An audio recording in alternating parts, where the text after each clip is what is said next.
media will take in order to malign President Trump and everyone who supports him. But first, I want to address my recent appearance on The View to discuss my new book, Liars, Leakers, and Liberals, and the events that followed. Much has been said about what took place between me and Whoopi Goldberg, both on and off the set. Tomorrow night at 9 p.m., I will address everything that went down and set the record straight on my show, Justice. We hope you'll join us. But first, it was a busy week for President Trump and a frenzied week for everyone who hates him. Ever since President Trump took office, the left has been totally obsessed with all things Russia. But this week, following the president's meeting with Vladimir Putin, their Russia hysteria reached all new levels of crazy. Watch this. Did the president share classified information with Putin? Did the president take other steps beyond those that he took so publicly to undermine the security of the United States? This president is very happy making himself a client of Vladimir Putin. Who knows what they talked about behind closed doors? In intel language and parlance, the president is acting like he is the asset for Russia. We are in a 9/11 national emergency because our country is under attack, literally. There seems to be no rational explanation for President Trump's behavior. And so, millions of Americans are left wondering if Putin indeed has something over the president. Naturally, the mainstream media was even worse. Take a look at this. This was a blatant submission to a genuine foe of our country. Vladimir Putin has been invited to Washington. Perhaps Donald Trump will give him the keys to the city, or perhaps more importantly, the keys to some ballot boxes. I don't think it's extreme to use that treason word. It's, adhering to their enemies, giving them aid and comfort. I have no trepidation at all about assigning that treason word. It is no different than had somebody attacked the United States with missiles. It's just as serious to me as the Cuban Missile Crisis in terms of an attack, or the 9/11 attack, the Pearl Harbor attack, Kristallnacht. When do we see almost a shadow government come out and say, we cannot side with the government? Treason, bribery, and high crimes and misdemeanors. Treason. Treason, yeah. Joining us now to weigh in on all of this absurd rhetoric is a counselor to the president, Kellyanne Conway. Hello, Kellyanne. As I listened to that rundown of comments, I couldn't help but think, treason is an offense for which you can receive the death penalty. Are they looking for this president to get the death penalty? Oh, but for a media that is so precise about the language they always want to hear from everyone who works here, boy, do they just toss words into the salad bowl and mix as they want to come out with a toxic stew. It really makes no sense to me, Janine, that they are hunched over in anger at all times.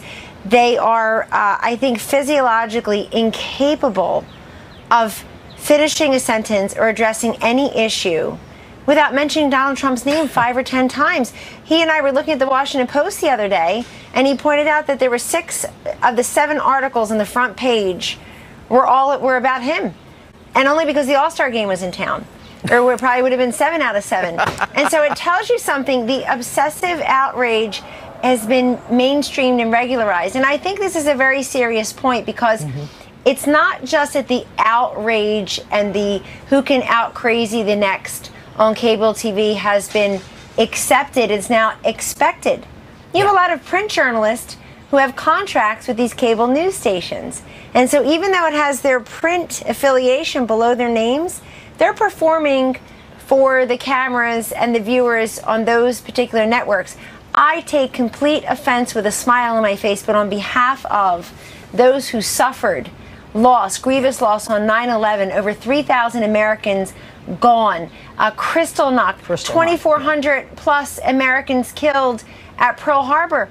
My goodness, they're comparing it to this. What do the families feel when they hear that? So it's completely over the top. And I just want to tell you something else. You and I can complain about it, but I have a slightly different view. I'm not sure it really matters. I'm not sure it matters. The president's approval ratings are far higher than the Democrats in Congress, than the mainstream media's. I don't think it matters because people curate from each and every event what they think is most important to them. What's most important to them is that this president, in the tradition of the presidents from the last 75 years, beginning with Eisenhower, met with the leader of the Kremlin. He's duty-bound to keep us out of war. And he's trying to forge a conversation on issues that affect both countries, if not the rest of the world. North Korea, the Middle East, Israel, Iran, nuclear proliferation, Syria, obviously the Ukraine. So many different issues to discuss with these different heads of countries. So we've got a president who's doing his duty, which, as you say, is to keep us out of war, and doing what every president has done for the last 75 years, which is meet with the leader of the Kremlin. And they're yelling, you know, the sky is falling. But, you know, when Blumenthal says, and it is a 9/11 moment, just like before 9/11. What could they possibly be talking about? Everyone is like, you know, saying, what is it that these people are talking about? First of all, it gets somebody like Senator Blumenthal on the next TV to talk more crazy. I have to say, he represents the people of Connecticut. Connecticut suffered losses on 9/11 in the towers. Interesting. If not on those airplanes. So how could he possibly do that and equate that to the grievous loss of life, the worst terrorist attack on American soil in our nation's history? Let's recap last week, because the media don't want to talk about it.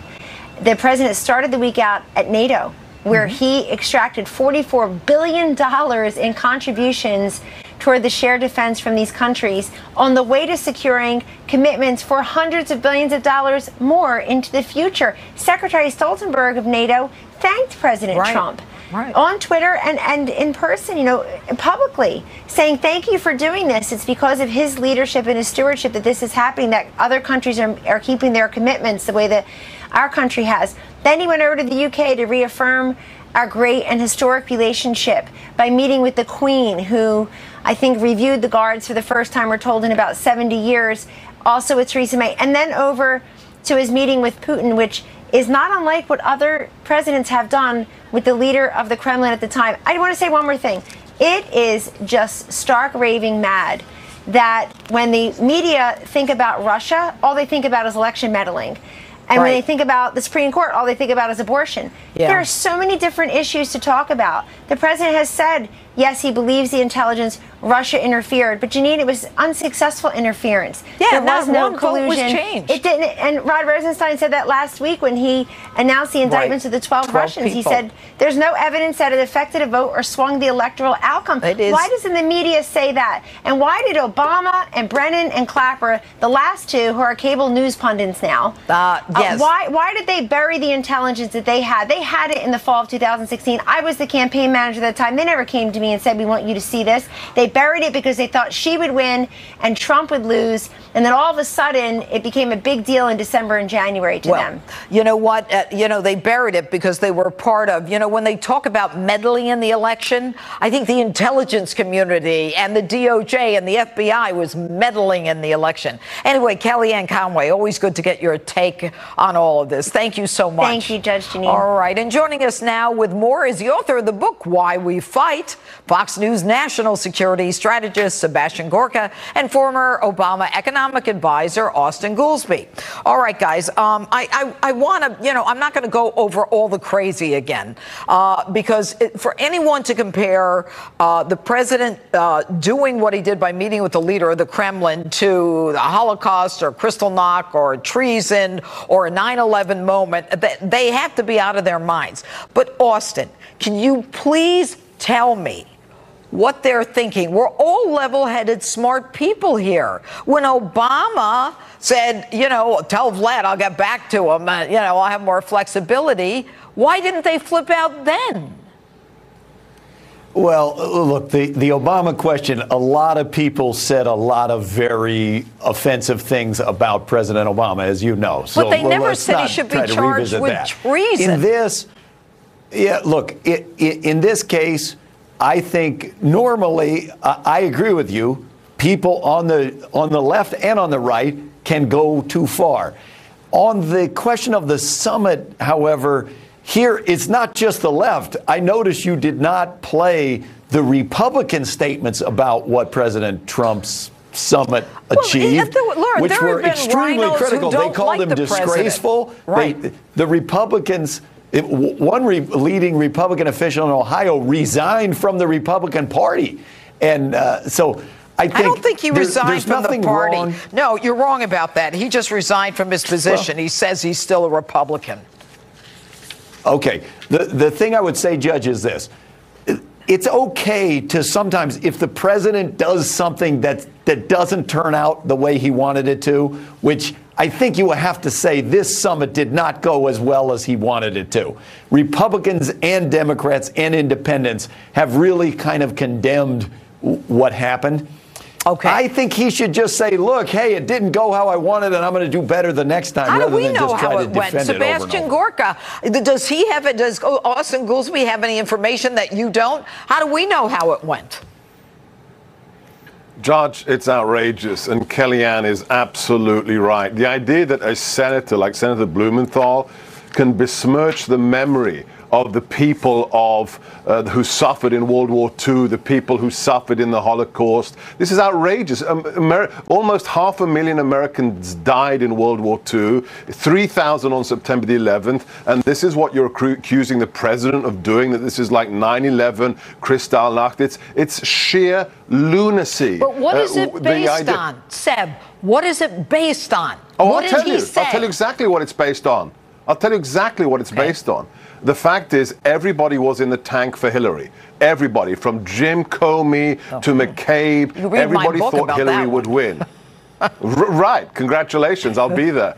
Look, the fact is, for 70 years, the Soviets and then the Russians have been doing this. The left couldn't care less. The media couldn't care less. They only care now because Donald Trump won the election, and they're still psychologically unable to absorb the fact that he is president. And one more thing, Judge.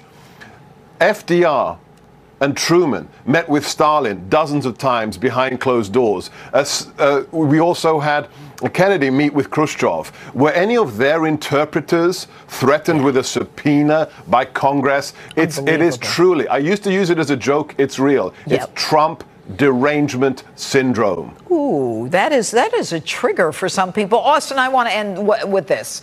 Look, are you at all concerned that 20% of America's uranium is now owned by Russian interests connected to the Kremlin, and at the same time, money went into the Clinton Foundation? Now, I'm going to leave the Clinton Foundation out, okay? That payback thing. Okay. But does that bother you that Russia, with the approval of our government, has 20% of America's uranium that we use for nuclear medicine? It might. I would have to see more details. My understanding is they're not allowed to remove it from the United States. Yeah, but it went to Canada. It already went to Canada, and they removed it. It doesn't make the summit a success. This was a terrible summit that went very badly, and I wish they could just put it behind them. You're comparing a success to our losing 20% of our uranium that can be used for a bomb, or that they use for our nuclear medicine. It cannot be used for a bomb. You're talking about a different grade of uranium that cannot be used for a bomb. Of course it can. Of course it can. Of course it can. That's a different grade of uranium. Yeah. It has to be enriched. Go ahead. All right. So, Seb, last word on the uranium. Go ahead.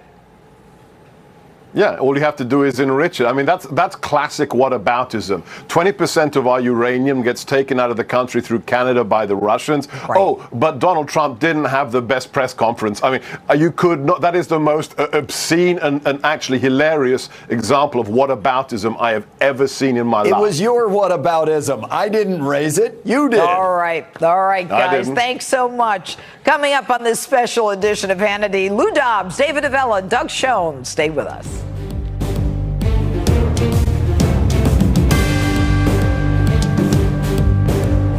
George woke up in pain, but he has plans today. Live from America's news headquarters, I'm Jonathan Hunt. Tragedy in Branson, Missouri, as 17 die in a duck boat accident. 9 of those killed are from the same family. 2 members of that family survived. One of them says that the captain told passengers not to bother grabbing their life jackets. The boat capsized during severe thunderstorms on Thursday night on Table Rock Lake. Authorities say 7 of the 14 survivors were hurt when the vessel went down. The captain is among the survivors. Michael Cohen secretly taped a conversation with his then client and presidential candidate Donald Trump. They discussed making a payment to Playboy model Karen McDougal, who claimed she had an affair with the president. The phone call was made 2 months before the 2016 election. The president's attorney, Rudy Giuliani, says the payment was never made. I'm Jonathan Hunt. Now back to Hannity.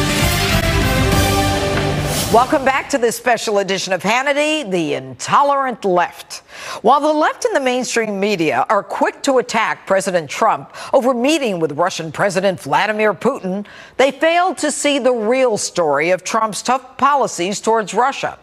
During an interview on CNBC, President Trump issued a stern warning to Putin if the relationship between the U.S. and Russia collapses. Watch this. Look at the sanctions I've put on. Look at the diplomats I threw out. Look at all of the things that I've done. Nobody else did what I've done. Obama didn't do it. Obama was a patsy for Russia. He was a total patsy. Look at the statement he made where he thought the mics were turned off, okay? The stupid statement he made. Nobody does a big deal about that. Getting along with President Putin, getting along with Russia is a positive, not a negative. Right. Now, with that being said, if that doesn't work out, I'll be the worst enemy he's ever had. But President Trump has not only issued warnings, he has a long track record of countering the malicious actions of Vladimir Putin. The president armed Ukraine, increased sanctions on Russia, increased funding to NATO, slapped severe financial restrictions on some of Vladimir Putin's closest allies, and authorized a counterattack on Putin-backed soldiers inside of Syria, killing hundreds. Remember, Russia's takeover of Crimea in the Ukraine, Putin's power grab in Syria, and the election meddling all happened on Obama's watch. Joining me now with a reaction from the Fox Business Network, Lou Dobbs. Good evening, Mr. Dobbs, and how are you this evening? Good to see you, Judge. All right. Why can't they at least recognize what is fact? If they want to make up stuff and editorialize, that's okay, but they can't recognize the facts. They don't want to recognize the facts. The reality here is there is nothing accidental about what the left-wing media is doing, nor the desperate Dems, the Lilliputian liberals who think they can compete with this president. They have to attack like a huge pack of hyenas to have any chance against getting the attention of this president. And even then, it's not a fair fight. This president is achieving more than any president in modern political history. You mentioned some of the achievements, and Putin learned something very, very important for world peace. He learned that there is not even an ounce of backup in President Trump.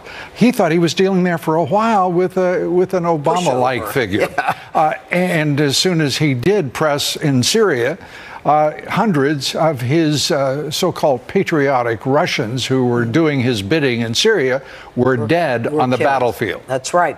And you know what I find interesting? There's so much criticism of the president as it relates to his going toe-to-toe with our NATO allies because they don't want to pay their full fare. But what is amazing is Germany is now buying its energy from Russia. And while they buy it from Russia, they're saying, hey, U.S., NATO, all of you, protect us in case Russia comes after us. First of all, why is Germany buying their energy from Russia and then asking us for our money in case that we need to defend them? What's that about? Because just as the president has said, there have been in succession 3 American presidents who have been dumb enough to permit this direction on the part of Germany. They are in effect paying blackmail to Russia. Vladimir Putin won't hit them with tactical nuclear weapons or whatever because he is getting a payment, whether it's for a pipeline, whether it is putting a chair on the board of a German chancellor on the chair of the pipeline. This is ridiculous and it's preposterous, and not one person in American media has been talking about this but me. You know what? I actually thought that there was a reason that maybe, and I know we're exporting energy now. The United States is starting to be this huge exporter of energy. I said, well, maybe the prices. No, it's blackmail. It's outright blackmail, and Merkel has paid it. By the way, each German leader has been paying it. All of Europe is dependent upon Russia in one form or another, some small, some large percentages of their energy. And each one of the European nations is dependent on Russia for energy. And that's exactly what Putin wants. It's what's working. And what was it that President Trump in that summit in Helsinki attacked and suggested that Merkel do? And that is back the heck out of that pipeline and start buying your energy from your friends. Okay, so the United States is getting stronger as it relates to the exporting of energy, correct? Absolutely. We are a net exporter for the first time of petroleum products. This is remarkable, the success of, and to be very clear, it didn't start under Obama. It started under Trump. And the full push for petroleum exports is remarkable. We are right now the largest oil producer in the world. In the world. And that may change because the president has also convinced Saudi Arabia to help with lowering prices by raising production so they may be competitive with us once again. Well, you know what? But the good news is if we at some point can rely on our own energy, that's a good thing. It's a wonderful thing, and it's a part of the deal.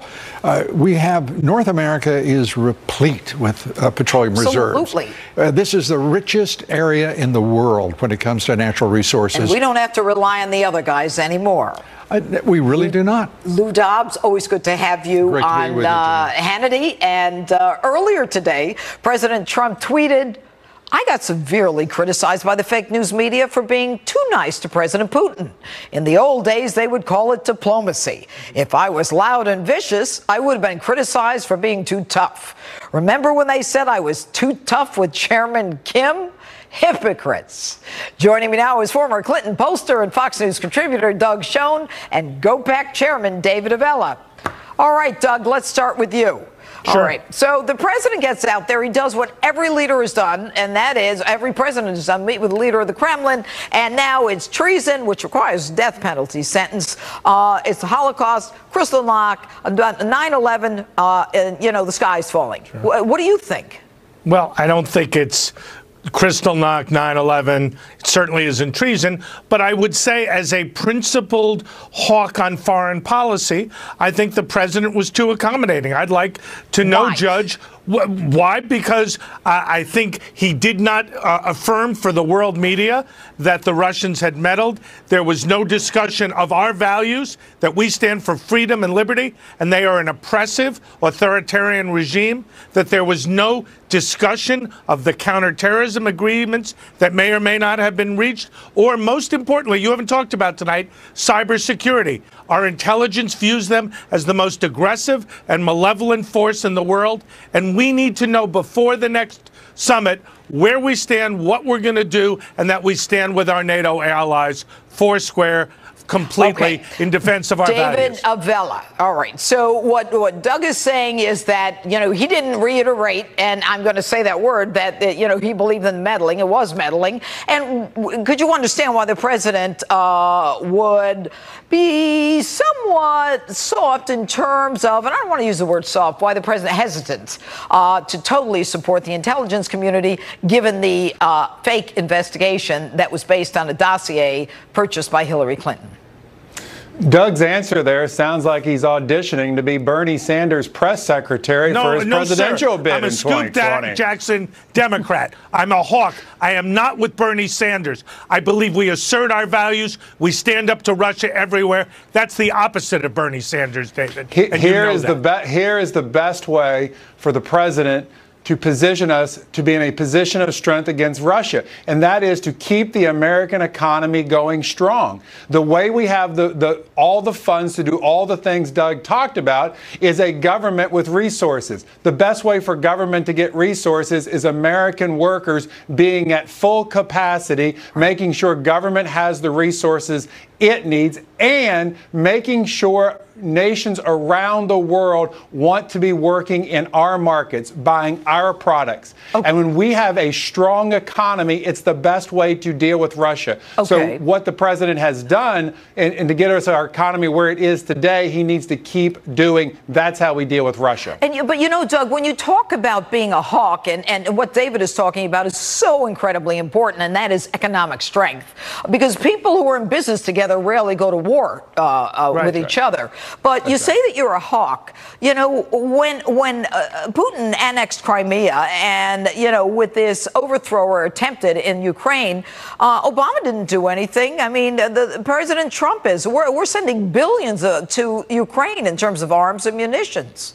Well, let me be very clear, and I have worked in Ukraine and was acutely aware of what Putin did, and I think it was outrageous, and I think what Obama did was outrageous. I approach this as a patriot and an American, not a partisan. We need to do more to stand up to the Russians, whether it be in Ukraine, in Georgia, in Syria. We need to stand with our NATO allies. Hold on. We're killing them in Syria. We're arming them in Ukraine. We sanction them because of Crimea. I mean, come on. Let's not make like this is he's not doing anything. I didn't say that. I said there's more to be done. 20% of the overall landmass of Ukraine is held by the Russians, whether it be Crimea or eastern Ukraine. Putin is talking about a phony referendum again in Ukraine. Yeah. We got to say no to that and strengthen the Ukrainian government, indeed our allies around the world. All right. David Avella and Doug Schoen, thanks so much. Thanks. And coming up, Alan Dershowitz, Sarah Carter, and Tom Fitton weigh in on the left's obsession with treason. Don't go away. Like a Welcome back to this special edition of Hannity. It's the end of the world as we know it. At least that's what the left and the mainstream media want you to think. Some compared Trump's meeting with Putin to the Holocaust, Pearl Harbor, and 9/11. But the favorite new talking point from some liberals, never-Trumpers, and their friends in the media is that President Trump has committed treason. Take a look. I want to read the definition of treason. This was nothing short of treasonous. We're hearing a new word, right? He said it was treason, right? The words like, you know, treason and undermining, our Republican, little case R, rule of government are being used now. We have a treasonous president. The very fact that reasonable people can disagree on whether or not we're talking about treason or high crimes and misdemeanors or what have you, I find genuinely shocking and seriously nauseating. Joining us now with legal analysis of these absurd claims is the author of the book, The Case Against Impeaching Trump, Harvard Law professor Alan Dershowitz, Fox News contributor Sarah Carter, Judicial Watch president Tom Fitton. All right, Professor Dershowitz, I'll go to you first. What is treason? Treason is the only crime defined specifically in the Constitution. It shall consist only in levying war against the United States or in adhering to their enemies, giving them aid and comfort. Obviously, it's wartime. It's what Aaron Burr was accused of doing. It's what people who became Nazis and supported the Nazis and joined the Nazi regime were accused of doing. It's not what President Trump did, nor is it what President Franklin Delano Roosevelt did when he went to Yalta and sat down with Stalin and allowed him to control all of Eastern Europe. Many Americans on the right were calling that treasonous or treason. But you can't just throw that term around. It's the only crime specifically defined in the Constitution. I want to make one more point. To compare what President Trump did to the Holocaust or to Kristallnacht is a form of Holocaust denial. Because what it suggests is that nothing more happened to the Jews than is happening today in America. It suggests there were no gas chambers, there were no killing fields, there was no plan to kill 6 million Jews. It's a disgraceful comparison. Well, and it just demeans the suffering that so many people went through during the Second World War. Professor, without a doubt, the pain of the Holocaust is still rippling through our society and the world as well it should. Of course. But Sarah Carter, I'll go to you. They also likened it to 9/11. 3,000 Americans were attacked on 9/11 and killed. What do these Democrats and the mainstream media, do they like laugh in a corner, or do they believe this? You know, what's so frightening, Judge Janine, is that I actually think they believe this. And at first it would seem laughable. I was thinking the first time I heard that, I thought, oh, is this a joke? Is this the crazy uncle in the corner? And then I kept hearing it over and over and over again. I mean, CNN dedicated nearly 8 hours to calling the president treasonous. It is punishable by death. Think about that. This is disinformation. This is a campaign against an administration that is so volatile and so dangerous. Look, if they're worried about Russia, they should be worried about themselves more, because the disinformation campaign that is coming across on the media and from the rhinos and from the Democrats is far more dangerous than what happened with Russia. Well, clearly, I mean, it is a hate campaign, Tom Fitton. And, you know, a year ago, you would ask for freedom of information on certain documents. Department of Justice comes back and says, no, no, no, no, no. So in February of this year, you actually file a lawsuit. I mean, you know, you followed through with this. Right. And now you're getting information, I believe, on the minimally corroborated dossier that we knew was a fake. And I believe that we're now finding out that that dossier was an essential part of the FBI's application for the warrant. Well, this is a big deal in the sense the FBI supposedly is going to give us, I would presume, redacted materials about the FISA application, which this DNC Clinton dossier was used to support. So we're going to get these FISA application warrants, or at least versions of them, that have been denied to the American people thus far. And it's been a year. The cover-up's beginning to end, and we'll see just how far the deep state's willing to go in terms of showing exactly the abuses it engaged in to target Trump. Remember, the allegation by Devin Nunes' intelligence committee was that there would be no FISA warrants, there'd be no spying on the Trump team, but for Hillary Clinton's dossier that was laundered into the DOJ and FBI through Bruce Orr, through the State Department, Cindy Blumenthal, you name it. So this could be a big deal. Well, we don't know. We were supposed to get the documents today. We haven't even gotten them yet. Right. I saw that you were supposed to get it today. But everything that you've been doing, Tom Fitton, has been a big deal by getting information that Congress can't get. But I'm going to go to you, Professor Dershowitz. Now, let's assume that Tom Fitton ends up getting information that proves that the dossier was totally an essential part of the warrant, and that we know that Hillary Clinton paid for it. Where do we go from there legally? What happens?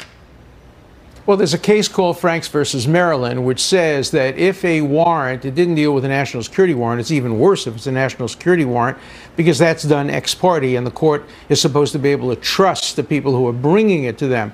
But if it's based on misinformation or failure to provide essential information, the entire warrant can be thrown out, and then you get to the issue of fruit of the poisonous tree. And it's just not clear what it would do to the ongoing investigation. You know, in my book, The Case Against Impeaching Trump, I follow through this whole analysis of what would happen if, in the event, we had a situation like that. And we have to get back to the point of treason as well. You know, treason is an impeachable offense. Yes, it's punishable by death, But the only people who commit treason and the only people who are subject to impeachment are people who actually join forces militarily with our enemies and help them during time of war. People like Ezra Pound, people like the woman who broadcast to Americans, people who Benedict Arnold. But treason is not something that can be used against the president. They used to do that in England, but they don't do it in America. Sarah Carter, what are your sources telling you about the information that may be released to Tom Fitton? Well, once this information comes out, I have been told by numerous sources that the answers will be revealed, and it's going to be explosive. And this is the reason why, Judge Janine, the House Intelligence Committee and the other committees want the release of those documents. They don't want to allow the DOJ to continue hiding this from the American public. And Tom Fitton, just a few seconds. You know, Congress wants it. They don't want DOJ to hide it, as Sarah Carter just said. But you're the only guy getting it. So my hat's off to you. But I'm not wearing a hat. Well, you know, you got to go to court. Congress doesn't go to court. Come on, Congress, join us. All right. Professor Alan Dershowitz, Sarah Carter, Tom Fitton, thanks so much for being with us. And still to come, Florida AG Pam Bondi and Tammy Bruce. They're going to weigh in on how the left is targeting pro-Trump supporters all over the country. That and more as this special edition of Hannity continues. Sarah always chooses to take the Live from America's news headquarters, I'm Jonathan Hunt. New details tonight about preliminary plans for President Trump's military parade. At least 5,000 service members may march in the parade. It's also expected to feature old and new aircraft, ground vehicles, and horses. But no tanks will be featured. About 50 Pentagon staffers are reportedly planning the event. It's expected to cost at least $12 million. The parade is scheduled to take place November 10th. The FDA issued a warning today about a synthetic marijuana laced with rat poison. It's also known as spice or K2 and has sickened hundreds in 10 states and killed several others. Washington, D.C. is the latest city to issue a warning. More than 200 cases of people becoming ill have been linked to the drug since Saturday. I'm Jonathan Hunt. Now back to Hannity.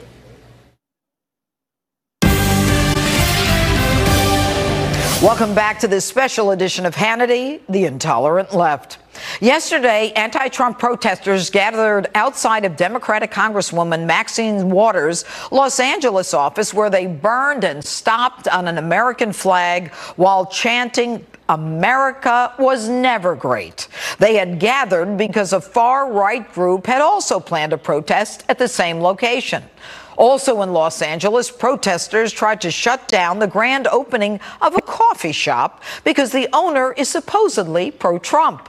The owner's daughter said it was very scary. There was a lot of people protesting outside wearing masks, and they threw a significant amount of feces at our windows.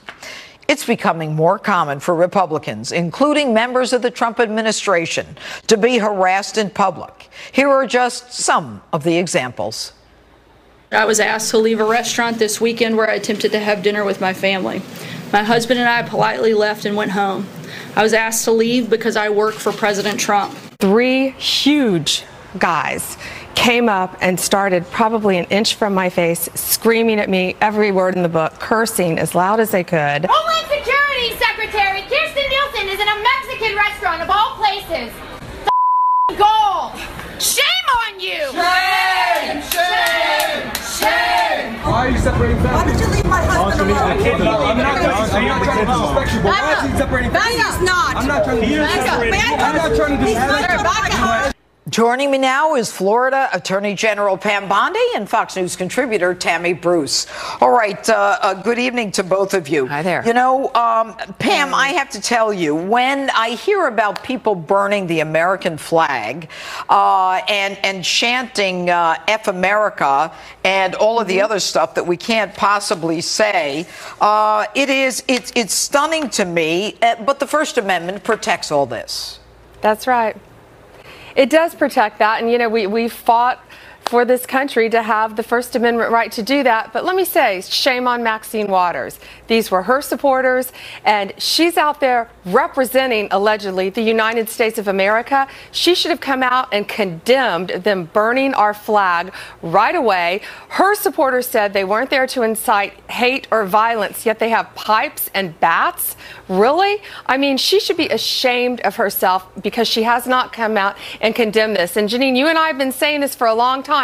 She can stop this, but she won't. She keeps doubling down and making it worse. Okay, and so Tammy, I mean, what Pam says is true. She could have said something about it. Sure. But this is the very same person who's saying, when you see these people in public, push back, get a crowd. What's going to happen when, something crazy happens? I understand that people were there with bats and pipes. We want this to stop before someone's killed or seriously injured. We've seen where there's protests where someone ends up getting killed. We've all rejected that. The problem is indeed that this has been the permission slip that Maxine Waters gave the people who are on the edge. The good news is it's not everyone, right? These events make the news. It is a select, smaller group of people. We should not presume that this is, all of America. I'm begun to question whether or not we're as divided even as we're told we are. So in the midst of something like this, things can be done. Yes, Maxine Waters should have said, oh my gosh, I was wrong. Clearly this is now ballooning into something else. She was forced to say that. But you know who else has not said anything after something like this? Is Paul Ryan, is Mitch McConnell, other Republican leadership that could say, clearly Representative Waters is not saying anything, but they've got the power to take action against her internally in Congress, but also... Well, what kind of power would they take? Well, I think that you can limit someone's position on committees. You can limit the engagement that they can have in Congress. You can embarrass them with a rebuke and a censure.